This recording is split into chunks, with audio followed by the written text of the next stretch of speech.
ဘာကြောင့်ဒီအမျိုးသားဖြစ်ပါလေနဲ့ဘာကြောင့်အမျိုးသမီးဘဝရောက်တယ်လဲဆိုလို့ရှိရင်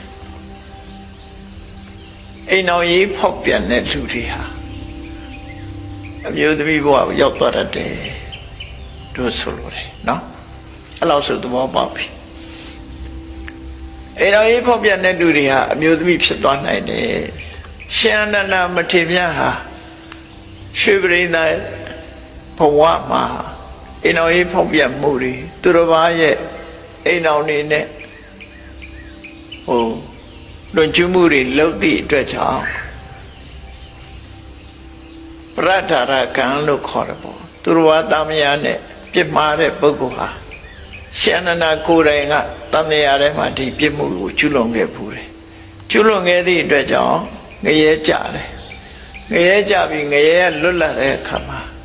အမျိုးသမီးဘဝ14ဘဝဖြစ်ခဲ့တယ်နော်ရှင်အနန္ဒအမျိုးသမီးဘဝ14ကခုနှစ်ဘဝကြတော့အမျိုးသားဖြစ်တဲ့အခါမှာသင်္ကွက်ချင်းခံရတယ်သူဆိုလို့အဲ့လိုဒုက္ခပေးတာခါအမျိုးသမီးတွေကရောအမျိုးသားဖြစ်ခွင့်မရှိဘူးလားဆိုဖြစ်ခွင့်ရှိတယ်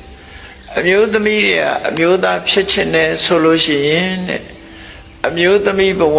စိတ်ကုန်တာဖြစ်ရမယ်အမျိုးသားဖြစ်ချင်တဲ့ဆန္ဒရှိရမယ်ရှိပြီးတော့ကုသိုလ်ကောင်းမှုလုပ်ပြီးတော့ဆုတောင်းမယ်ဆိုရင်အမျိုးသားဖြစ်တယ်ဒီလိုဆိုလို့တနည်းအားဖြင့်လဲကိုယ်မှအိမ်တော်ရှိတယ်ဆိုလို့ရှိရင်အိမ်တော်ဘက်အမျိုးသားအပေါ်မှာရိုးရိုးသေးသေးဆက်ဆံပြီးတော့ကုသိုလ်ကောင်းမှုလုပ်လို့ရှိရင်လည်းပဲအမျိုးသားဘဝရတယ်လို့စာရဖတ်ဒီလိုရေးထားနော်မျိုးသားဘဝရတယ်လောကနိတိကျမ်းမှာလည်းပဲဒီတိုင်းဆိုထားတာလေးတွေရှိတယ်ပေါ့ရှေးခေတ်ကတော့လောကနိတိသင်ကြတယ်ပေါ့ခဏခေတ်မှာ